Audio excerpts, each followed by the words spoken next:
I'm hitting this record button so you guys can watch it again because we're going to share such great and fun information. So as you're hopping on to this webinar, I'd like you to share your personal tip on how to bust a weight loss plateau. You may have a personal tip, so just jump on in the chat window and we'd love to see some of your ideas. So I'm Vicki Heath. I'm the National Director for First Place for Health. I'm a fitness instructor. I'm a mom, a wife, a grandmother to soon to be 8 grandkids. And That's awesome.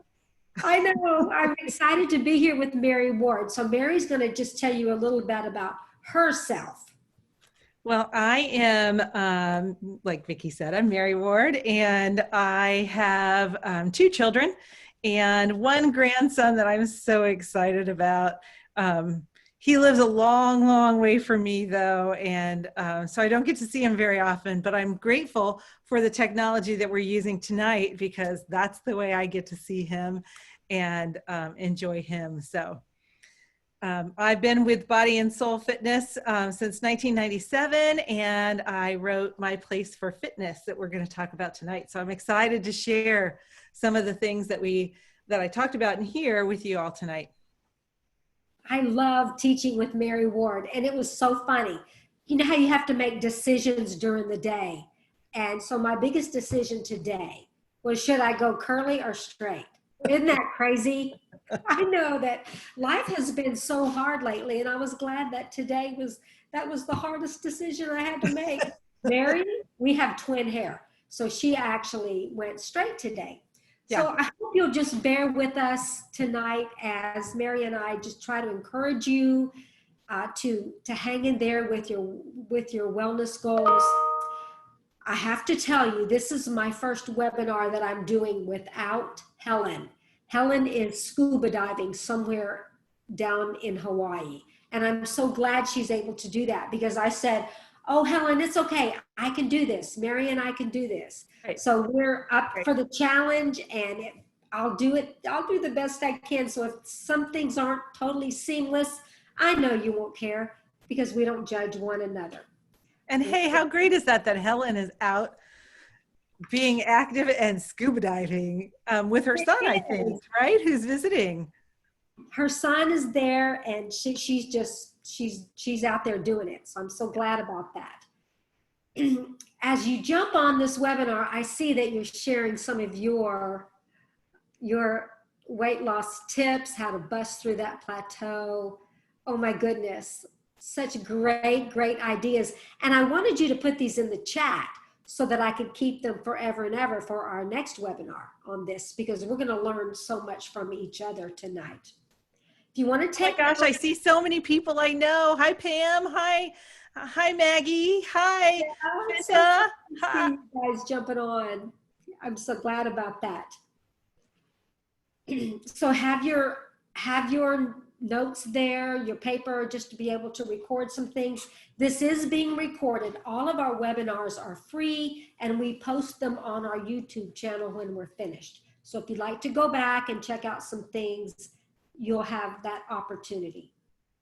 I was on Facebook recently, who isn't, and I noticed a post from a friend of mine, and she listed 10 things that she would never do again as long as she lived. So I thought that was so interesting. And then I thought about some of the outrageous, crazy things that all of us have done to try to get the scale to move. So I did that Facebook post, and some of you had the most outrageous things you posted that you've done. So we're going to do a quick poll right here at the beginning.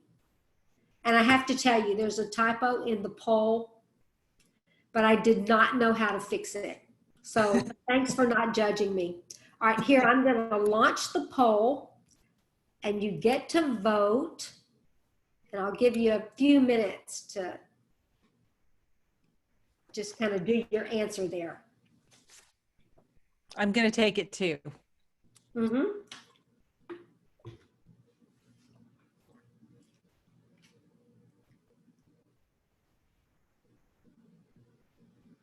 Oh, you guys are doing great. You're answering the poll.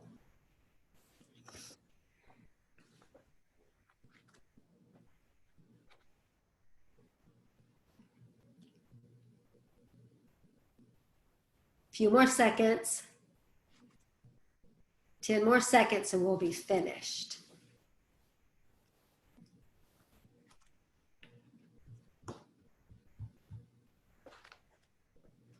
All right, let's see how we did on the poll. All right, I'm going to share the results. I don't think anybody even noticed the typo, but if you did, what was the most outrageous thing you did to move the scale? That's all right. So looking at our results, oh my goodness, the winner is to eliminate food groups. Yep. Many of us eliminated an entire food group to try and lose weight. That's the biggest one. Extreme calorie reduction. Like, let's just starve myself, see if that'll work. Yeah, so good. All right. Thanks for joining in the poll. Makes me feel better that I'm not totally alone.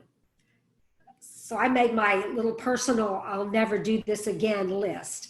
I said, I will not starve myself. I will not overexercise. I will not overhydrate. I don't know where we thought drinking gallons and gallons of water would help us move the scale. I will not take laxatives. I tried that one time, was not very pretty. This is the most outrageous thing I've ever done, give blood. Because every time I gave blood when I went to Weight Watchers, I would lose like half a pound. That is not a good reason to give blood. Give blood, but not for that reason.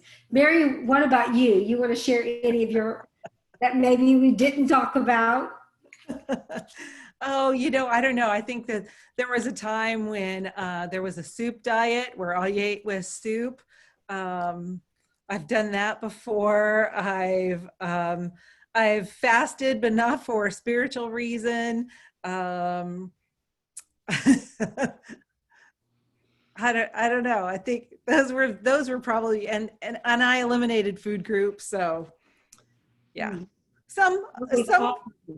yeah. We've all been there. And I know you may have some questions for me or for Mary. And there's a little icon at the bottom of your screen. It says Q&A. So please, if you have any questions that we might be able to answer, put those in there. And we hope to have some time at the end to answer those questions. Okay. So Mary and I are going to share together what we will do to bust through that weight loss plateau. I'm going to share my screen for the first thing that we will do. This is what I am willing to do. I hope, can y'all see that? Somebody give me a thumbs up in the chat.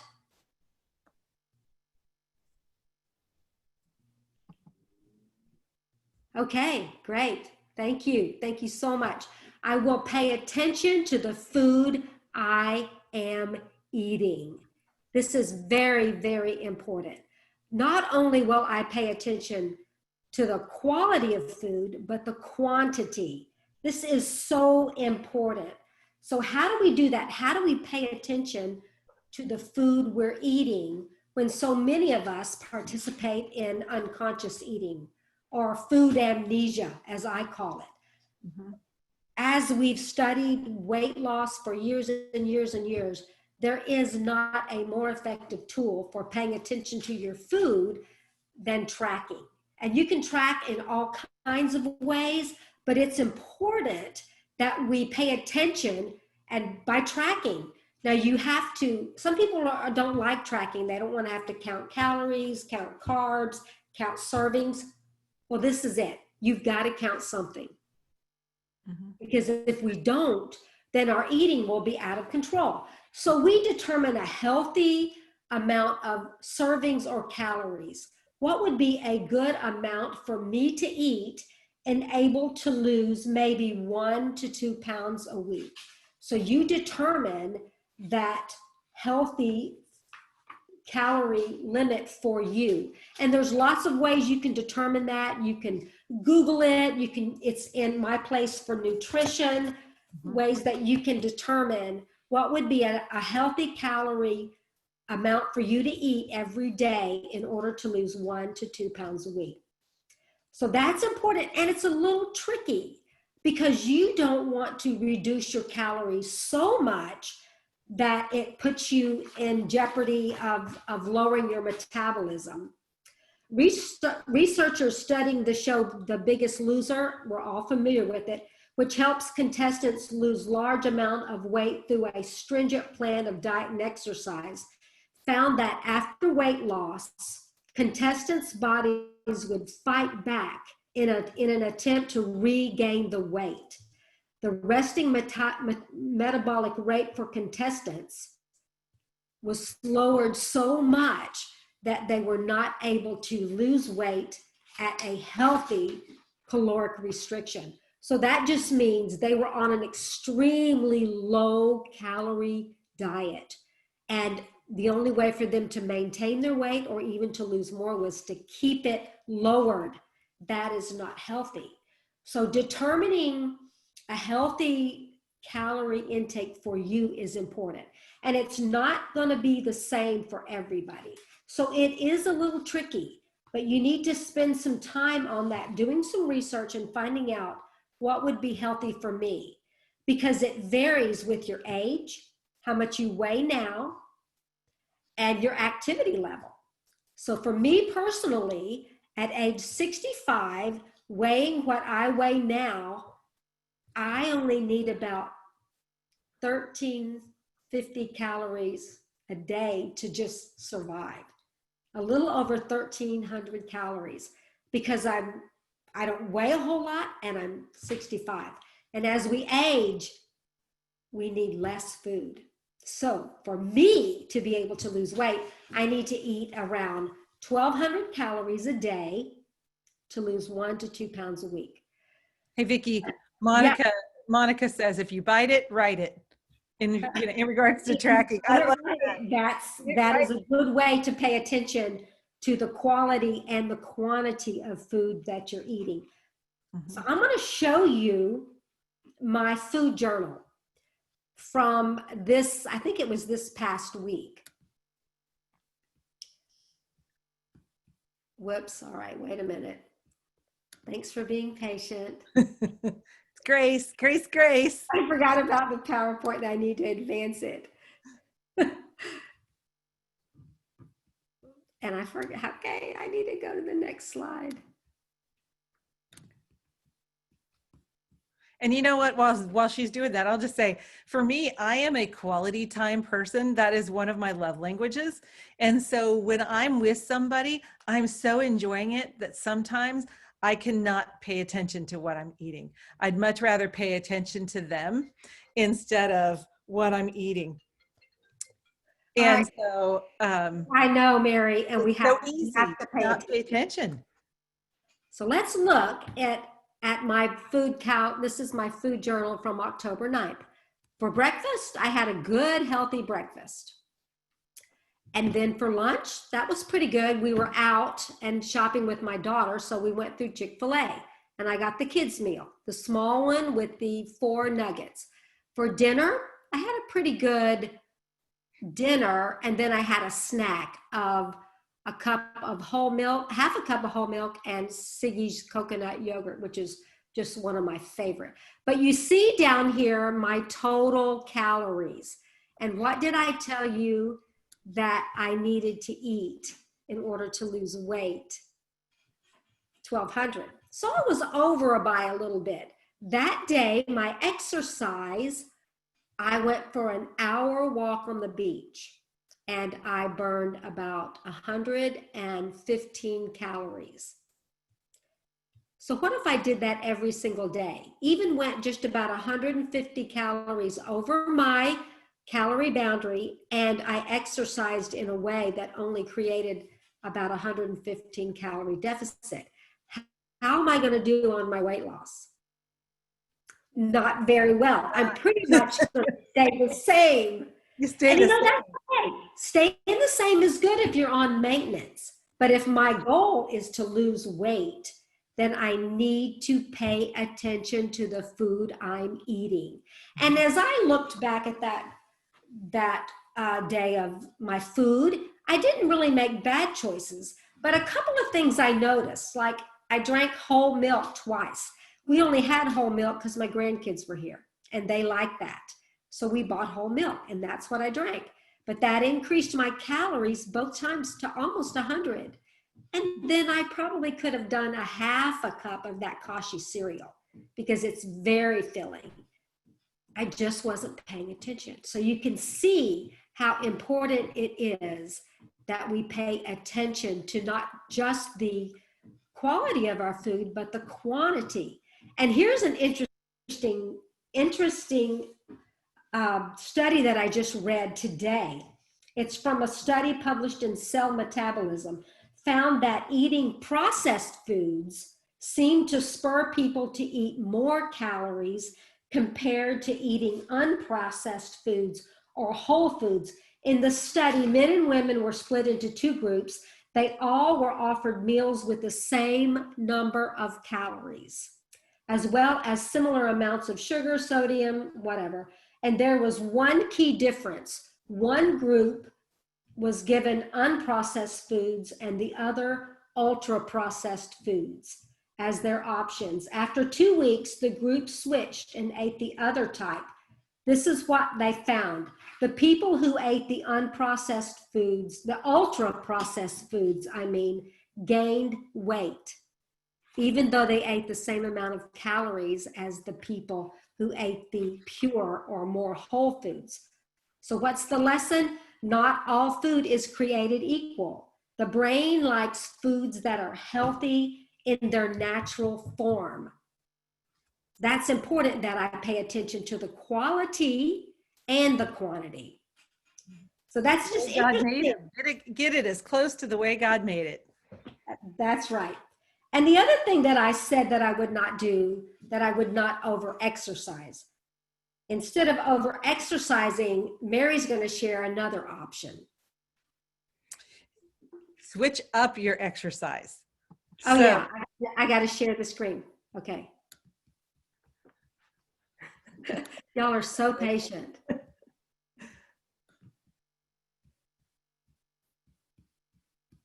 The thing is, let's see.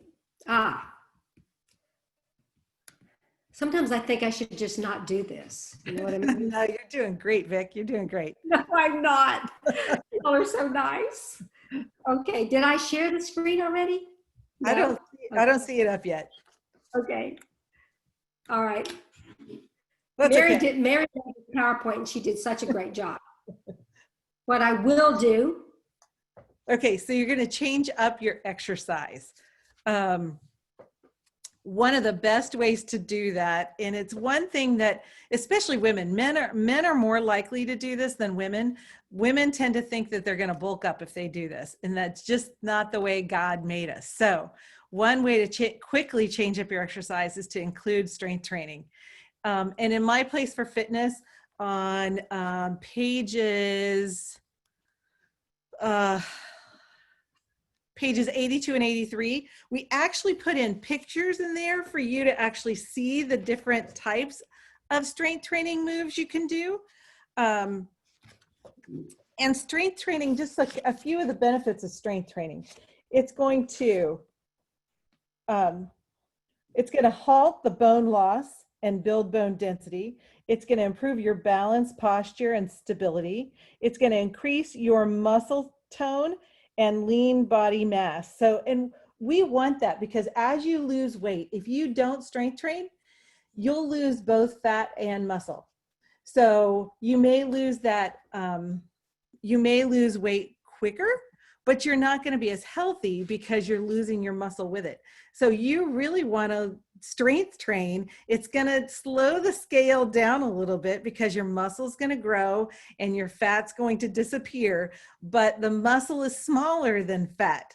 So it takes up less room. Vicki, do you have your pound of fat? I do. All right. So He's this going to is show a pound of fat. This is a pound of fat that whoa, I dropped it. It's slippery because it's in my freezer. This is a pound of fat that I keep in my freezer from the butcher. Okay, that's what about a pound of your fat, if it was like taken out of your body, and this is what a pound of muscle looks like. Yes, Yeah. Mary's holding up her cell phone. So look at that. This takes up, it weighs the same, but this takes up way less space. So what do you got on the side of your leg? So why wouldn't you want that? You would want stronger muscles because it's going to allow you to do so much more in life. And you want to shed that fat. So you want to strength train. And that's that is probably one of the biggest reasons why. But it improves your overall flexibility by working muscles through a full range of motion. It improves your body composition by reducing body fat and by growing muscle. So we talked about that a little bit, but it's going to reduce your body composition. And that's one, we're going to talk about the scale later, but that's one of the ways you can tell that it's working, because it's going to change the way your clothes fit before you might see something on the scale. One more comment about that too, Mary, about the muscle versus fat. So fat is inert. That means it sits there. Muscle, on the other hand, is vibrating. It's like full of energy. So you know when you have your phone on vibrate and it goes bzzz, your muscles do that all the time. The more muscle you have, the more energy they're expending even while you're asleep. So think of fat as a couch potato and think of muscle as the Energizer Bunny.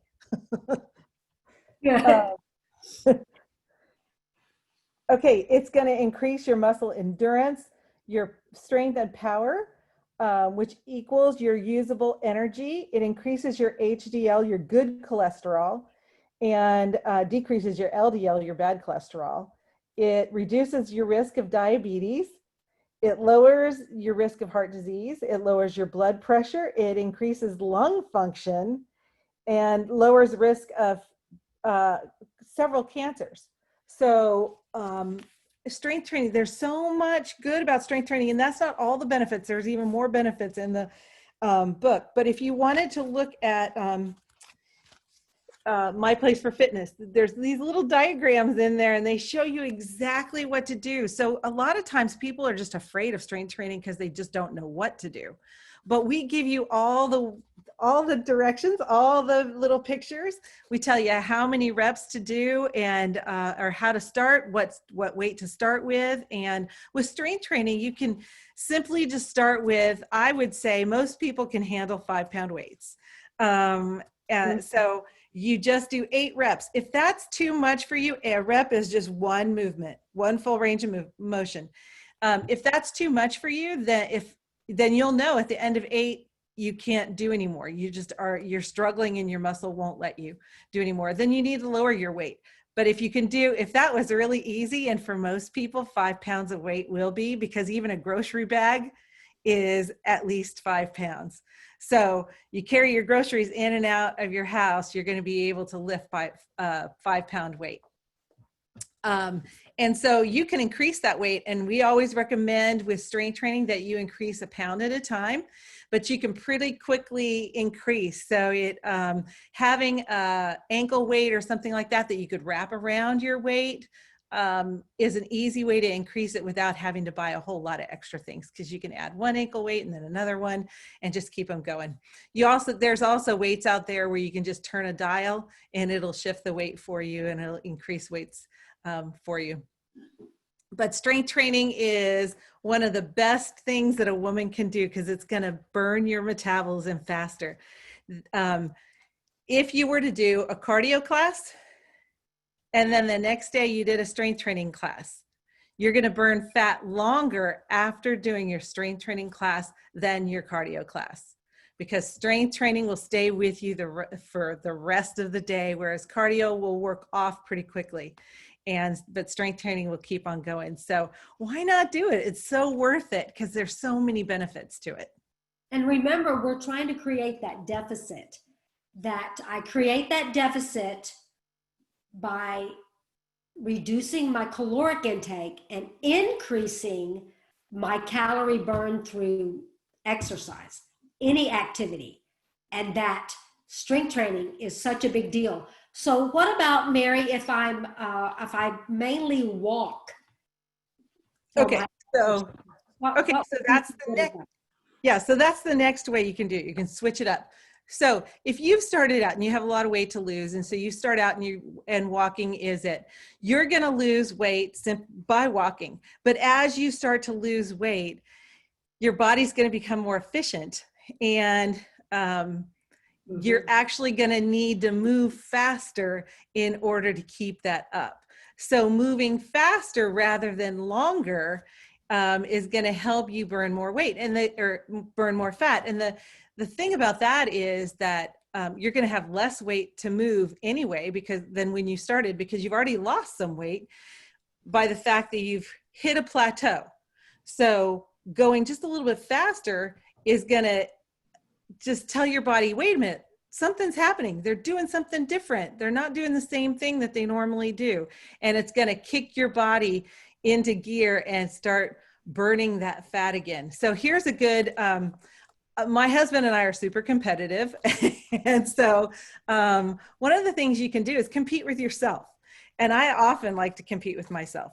So if you go out on a walk and you walk for about an hour, compete with yourself and see if, now you have to make sure that you make that your walk is the same distance. Okay. When I tell you this, you got to go the same distance, but you're going to go that distance with a shorter amount of time. So say it took you an hour to do your walk. You're going to walk now for 45 minutes and see if you can go that same distance for 45 minutes. You're just cutting off 15 minutes, but you're pushing it just a little bit faster, and you're getting that heart rate up, and you're burning that fat. You're telling your body, come on, let's work harder. Let's work harder. So, Mary, you're saying go further and go faster, not further. Go faster, not further. Go the exact same distance and see if you can do it. And then challenge yourself. Take it down to 30 minutes. Take it down to 35 minutes. Take it down to whatever your next competition level is going to be for you, and challenge yourself to meet that goal. And a great way to know whether or not you're burning at the right level. In the book, there's a rate of perceived exertion. I want you to look at the cream colored, there's two columns. Look at the cream colored table and figure out from that one. You're going to look at some of the numbers in the book. It'll say, hey, if you want to work at this level, work at 9 and 10. So use your guide at the level of effort you want to put out. Use that cream colored table. Now, as you're working out, you want to use the green color table and ask yourself, is this how it feels? Do I feel like I'm working out really hard if I'm doing a 9-10 HIIT workout, which we're going to talk about next? So do I feel that way, or is it still really easy for me to talk? And so one way you can do it is you could say the Pledge of Allegiance before you start to work out. And then as you're working out, say the Pledge of Allegiance again. And if you say it the same way as you said it before you worked out, you're not working hard enough. You need to be breathing hard. You need to get that heart rate up. And you'll know with just the talk test whether or not you're working at a harder level. Okay, wait a minute. I got to get this right. I say the Pledge of Allegiance. I pledge allegiance to the flag of the United States of America, and I time it. You didn't say that. Well, yeah, that's right. It takes me 30 seconds to say it. Okay. Then I start my workout and I say it again as I'm walking. And if it takes me the same amount of time, then I'm not working hard enough. You're not working hard enough. Got it. It needs to take you longer to say the Pledge of Allegiance. So you got to get a good respiratory breath. Yeah. When you're working hard, you need to be breathing hard. Yep. Yeah. And just that, the idea of muscle, it's kind of the idea of muscle confusion too. You're telling your body, your body is really comfortable walking. It's gotten used to walking. And now you're going to work faster, and you're going to walk faster, and your body's going, wait a minute, what are you doing? And I got to keep up with you. And so it's going to start to burn fat, which is what we want. Okay, good. And what else? Well, and then I told you, I mentioned HIT. So, um, in my Place for Fitness, we talk about HIT a lot. And you'll find it in lots of different chapters that Wait, you would what find. does HIT mean? Oh, okay. HIT What's that means, stand for? it stands for high intensity interval training. So it's that effort you're going for that's around the 8, 9, 10 range on that rate of perceived exertion scale. So you're trying to get to that level. That's when it's hard. It's somewhat hard. But the thing is about high intensity training is that you work hard for a little bit and then you get to break. You get to rest. And then you work hard again and then you get to rest. And it's those rests that make your body work so much more efficiently with your exercise. So you work faster, you work more efficiently, and you get it done in less time, which is what HIT is all about. It's about using your. I know it works. So let me tell you about a couple of my workouts. I told you that I walked for an hour on the beach a couple of weeks ago. And according to my smartwatch, my Apple Watch, it said that I burned approximately 120 calories for that 50, 60-minute walk. I enjoyed it. I didn't walk super fast, moderately.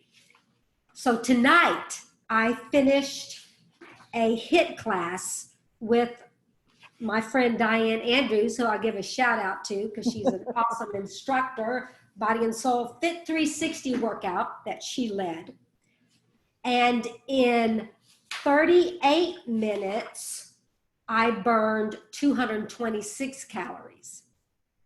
It's so great. See the difference. Yeah. And I did not kill myself. I'm sitting here uninjured.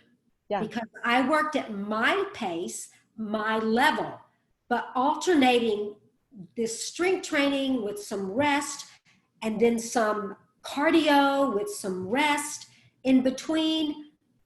We got a lot done in about a 45-minute class. And I checked my watch at about 30 something minutes to see how many calories I burned. Yeah. Looking at those, comparing that, if my goal is to burn calories to help me move the scale, to help me break this weight loss plateau, the smart exercise for me would be a HIT training class. And I know you might be thinking, well, I don't know how to do a HIT class, or I don't have that. A shout out to Body and Soul Fitness. Yeah. There are virtual Fit 360 classes. They're available. Yep. You can find them. And it depends on how serious you are and how much you want to bust through that plateau. And yeah, and we even have a longevity Fit 360 where it's not choreographed moves, but it is of the interval training style. But it's a little bit less intense than maybe the Fit 360. But again, like Vicki said, you can tailor it to your own level of fitness. And that's what we always encourage our students to do, is to tailor whatever you're doing to your own level of fitness, because there are modifications for everything out there and you can modify doing it all. One of the other things that we've done in here, there's a chapter on swimming. And there's actually a HIT workout in that chapter. So if you like to swim and you want to get a swim belt, put it around your waist, go out into the deep end, have something that will time you, you can simply go out into the deep end, tread water for 30 seconds and then rest. And then tread water for 30 seconds again and rest. They say treading water in the deep end with a belt on doing a HIT workout is probably one of the most effective ones you can do. And there's no impact on the joints. How great is that? So check that out. Also, if you like to ride a bike, and it's a great time in the fall to ride bikes and look at the leaves and stuff like that, you can do a HIT workout with a bike. So, and again, we have those in here. We also have, again, pictures, because I know for me, I like to see pictures. I like to see what some of the movements are because I don't always know. And so we have different style of HIIT workouts for you to do. There's some on pages 102 to 106. And then there's a couple more on pages 167 to 168. And I've got some for men in there as well. It's not just for women. There's some exercises in there for men too. And there's a great website that I use quite a bit. It's a Harvard Medical School website, and I'll try to put it somewhere, but it's health.harvard.edu. And then you can find all kinds of things about diet, weight loss, calorie burned in 30 minutes. And it categorizes by your age and if you're male or female and how much you weigh. So that is really helpful. That's pretty accurate. Now, any chart, any formula. There's one thing that HIIT does that most people aren't aware of. And HIIT is one of the exercises, they call it the anti-aging exercise. Because it actually firms your skin, which gives you fewer wrinkles. It increases your energy. It boosts your metabolism. It improves your libido. Muscle tone management improvement, and it reduces body fat. And those are all part of anti-aging. So it's like the natural form of anti-aging. Oh, that's cool. I'm all for that. Thinking about, so what Mary and I have shared so far is pay attention to your food, exercise smart. You can't outrun your fork. So you've got to understand that this formula of what you're doing and what you're eating, that it's not going to be 50-50. I've read tons of studies on this. It's 70% of what you're eating or not eating and 30% of what you're doing. Both of those are important, but don't think that you can just eat whatever you want and as much as you want, and you can just out exercise your fork. It's not going to happen. It's not a healthy way to approach that loss. Well, all right. Because if we have 3,500 calories to burn a week, that means if we exercise, we got to exercise 500 calories off a day. If we're only using exercise as our way of losing weight, that's 500 calories a day. That's hard to do. So if you couple that, if you do 30% of exercise and 70% of food, you can easily do the 500 calories a day. Yes, a combination, a smart combination. Because guess what's going to happen if you try to exercise off 500 calories? You're probably going to get an injury. Mm-hmm. And then what's going to happen? Yeah. So thanks for reminding me. You got to nurse that injury. You don't get to move. So it's all got to come from food. All right, let's go on. What I will do, share my screen, and I will take a scale break. I almost wanted to say a jailbreak. For a lot of people, the scale has become almost an obsession. And I call that becoming a weighaholic, where you weigh every single day. That is not healthy. Mary just said that our goal is to lose 1 pound a week, which means I create a 3,500 calorie deficit burn. And if I weigh every single day, I'm not going to be able to see that at all. No. In fact, I'm going to become very, very frustrated. There's lots of other ways to measure your success. The scale is not the only way. You can measure your body. In our materials, we show you how to measure take your body measurements. That's such a great way to see what kind of success you're having. A favorite pair of pants or a dress that you couldn't quite wear without smashing undergarments. Whatever, just a piece of clothing that you can use as your standard. That's a great way to measure.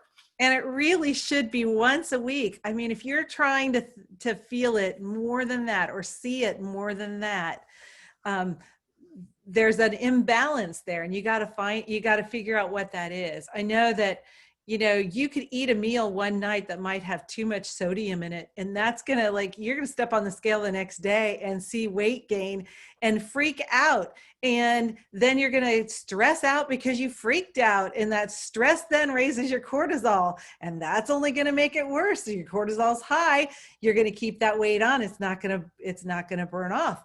So you don't want to stress out over the scale. The scale is not a number, is only a number. It does not define you. Vicki's had to tell me that a lot. We're not telling you anything we haven't struggled through ourselves. Oh yes, it's so true. And it's so tempting. And if that is true for you, then do something with your scale. Put it somewhere where it won't be such a temptation. All right, next thing. Are we finished with that, Mary? I think so. All right, I got to go to my next slide. Oops. Something else that I will do, that we will do. Am I doing okay? You're doing great, Vicki. Thank you. I'm so approval driven, it's sad. All right, what I will do is see my doctor. There is a time when you need to stop self-diagnosing. I remember when I had all this joint pain and all this stuff going on in my body, and I pretty much self-diagnosed and said I must be working out too hard, using too heavy of weights, and I self-diagnosed. And it took me a long time before I finally realized it's not that. I should go to the doctor, and I finally did. And I remember my sweet doctor saying, "Why did it take you so long? You've been like this for months." And I told him about all my research I'd done online. And he said, "Your Google search is not the same as my hard-earned medical degree." And I thought that is so true, because we do that. We self-diagnose. There's a lot of shame associated with not being able to lose weight. People even consider it for themselves as some kind of moral failure. It is not true. There are so many things that could have an impact on why you've plateaued. Medication that you're taking, interaction of different medications. Interaction of different foods. If you're sensitive to food and you don't know that you're sensitive to a certain type of food, it can be causing you to plateau. And going on with your metabolism, things going on with your thyroid, all kinds of things affect your metabolism. And for you to think that you're just a failure because you haven't been able to identify, it's time to see a doctor. And after I saw a doctor, and he helped me understand that I have developed rheumatoid arthritis, and it's something that, wow, it's affecting me. And no amount of restricting my calories, no amount of over-exercising was going to change that. That he helped me find a good medication that worked for me. And it took a while, but that was so important that I took that step to see my doctor. But it may not just be a doctor. There may be other kind of help you could seek. Mary, share about that. Yeah. So I was in my 40s and I was dealing with some just health issues, and I wasn't losing weight, and I was doing all the right things, and I was trying to figure out why. And, for me, what it came down to was some forgiveness issues in my own life. There were some things that I had done as a 20-year-old that I wasn't very proud of, and I walked with a lot of shame. And God had to get a hold of me, and he had to show me, he had to lead me to the right counselor to help me figure that out. And what I was doing in that unforgiveness is I was causing my body to really be stressed out. And I talked a little bit about the cortisol issues, and that's a real thing. When stress gets a hold of you, whether it's unforgiveness, whether it's abuse issues in your past, or neglect issues, or hurts that are deep, and you haven't You haven't come to terms with it. Seek out Christian counseling. Seek out somebody that can help you work through it. Because here's the thing, your emotions are your emotions, but they're not always right. And you can ask yourself, and they can ask you, okay, why am I feeling this way? So I could be angry. So why am I feeling angry? There's more to it than just being angry. I got to dig down a little bit deeper. And it was when I started to dig down and go down, get down there into that place of, okay, I'm going to expose those things that I won't forgive myself about. God doesn't want us to walk in shame. He says in Psalm 32:5, I have forgiven the guilt of your sin forever, forever. And he doesn't want us to walk in our sin. He doesn't want us to walk in our guilt. So, gosh, seek out help. If you need help in that way, seek it out. There is nothing wrong with it. And I think God would bless your efforts for it. And we have a great resource for that helps so much. It's called My Place for Discovery. It helps uncover some of those things that may not even be about the food. You may discover some things that have helped, that's just help you, have made you become stuck. Mm-hmm. And it's really not even about the food. Mm-hmm. That plateau, that I'm just stuck in this place physically, I'm stuck mentally, emotionally, even spiritually. That when you make those kind of discoveries, then change can happen and forward progress can happen. You can start moving forward toward your goals and they can become a reality. Yeah. And it takes time. Oh my goodness. We have to be patient with ourselves. We expect to be able to hit our weight loss goals just like that. And it took a long time for that weight to come on. Yeah. I don't know why we think that it's going to come off just so easily, because we just want instant gratification. So Mary and I want to share another, really this is the final one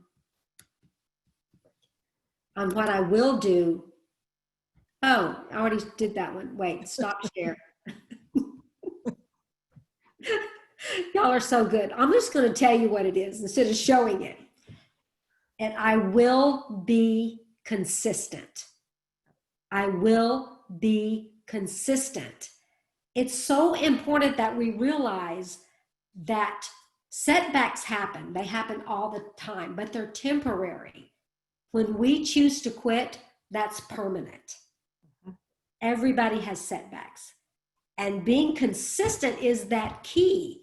So if I am consistent in paying attention to the food I'm eating, if I am consistent in exercising smart, then I am going to see success.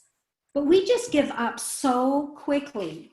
One of my favorite kind of heroes in the sports world is Coach John Wooden. I don't know if you are a fan of his, but he won 10 National Collegiate Athletic Association national championships in just 12 years for basketball. Great coach. And he would set out this training regime for his team, and he would give it to them, and they would train as a team. And then he said, this is your part that you have to do on your own. And it was a great, great training regime.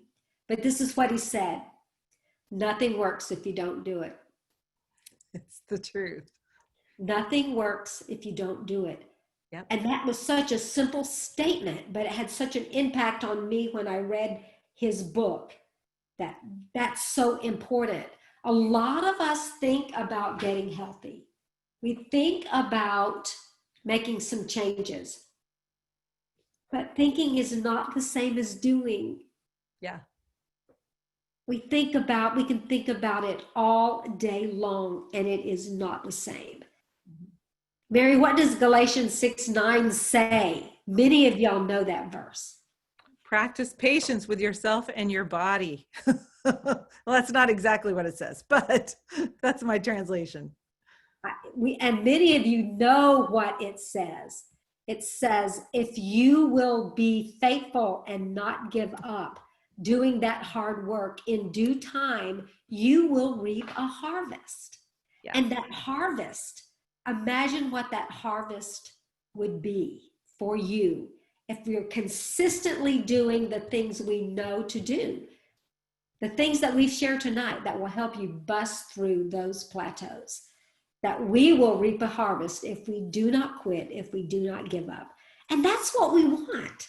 Yeah. Like, I don't want to be someone who quits. I want to be someone who said, I will pursue wellness for the rest of my life, because it's not something that I'm going to go on and then go off.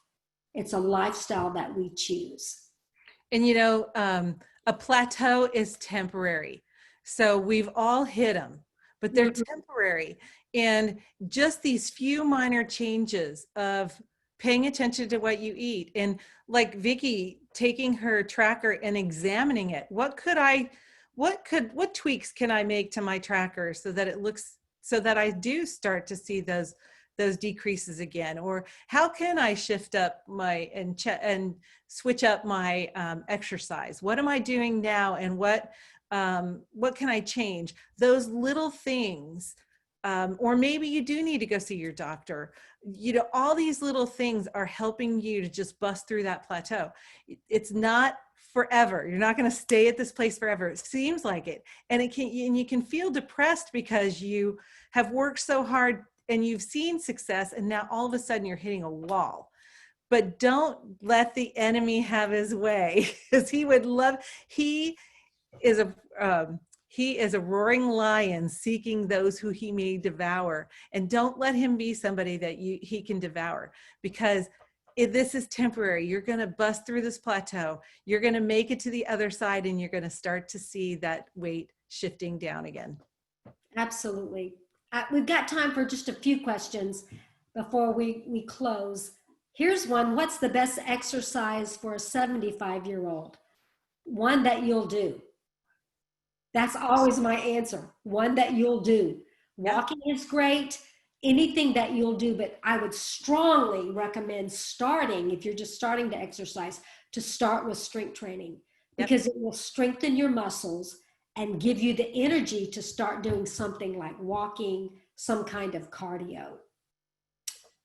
I think we answered this one. Why do plateaus happen? Mm-hmm. All those things that we shared pretty much can tell you why they've happened. When we stop paying attention, when we stop exercising in a non-smart way. Yeah, and I think too, your body can, because you've lost weight, now things are shifting again. You're weighing less. So like Vicki said, you might have to go back and say, okay, you know what? I don't weigh the 20 pounds that I weighed. I don't have that extra 20 pounds on me anymore. So do I need to look at the amount of calories that I'm eating in a day and readjust those calories? So because you've lost weight, you might be doing all the same things you were doing before, but you weigh less, and you might not need to eat as much. So you need to just adjust that. So it's your body's way of kind of telling you, okay, you've lost weight. Now let's keep it going. You've got to evaluate. And every year that you don't change anything, you're going to be another year older. And I don't like this, but as we age, it gets harder. It takes more energy. Because it just does. It's absolutely the truth, because our metabolism slows down as we age. Here's a great question, Mary. I think you should answer this. Where did it go? How long might a plateau last once you make these changes that you've suggested before I start to see change happens? Gosh, that's a tough question, because depending on what the reason is that you're in this plateau, that could really vary in time that it takes to shift that, to see that weight start to shift again. But I believe that if you're a woman who's not doing strength training and you incorporate that to strength training, you're actually going to see those differences within a couple weeks. Most of the stuff, most research I've read, you could see it in 2, depending on your age. It might be 4, but from 4 to 6, if you're being consistent, you're definitely going to see it within 4 to 6. So that means you've got to be patient with yourself and with your body. Mm-hmm. We expect change so quickly. Yeah. Another reason to be consistent. All right, you guys have been wonderful with your questions in chat, and I wish we had time to answer so many more, but we have so much information for you. Firstplaceforhealth.com. Check out our subscriptions, our memberships, our resources. Mary shared quite a few. We have groups available, virtual groups to help you. Check out Body and Soul Fitness if you're interested in some of these kind of virtual classes. And we just pray God's blessing over you. I'm going to ask Mary if she would pray a blessing over you, our participants, tonight. I'd be happy to.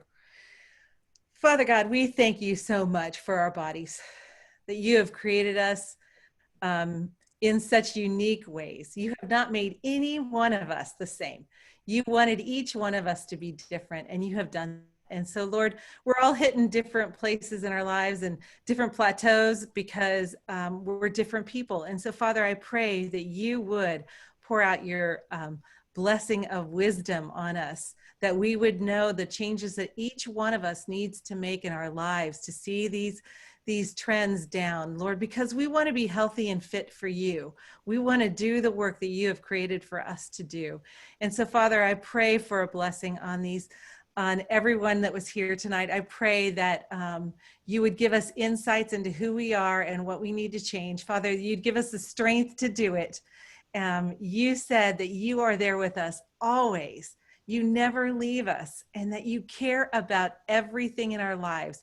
So, Father, I pray for your blessing upon them. I pray that they would start to see those things shifting in their lives, that they'd discover things and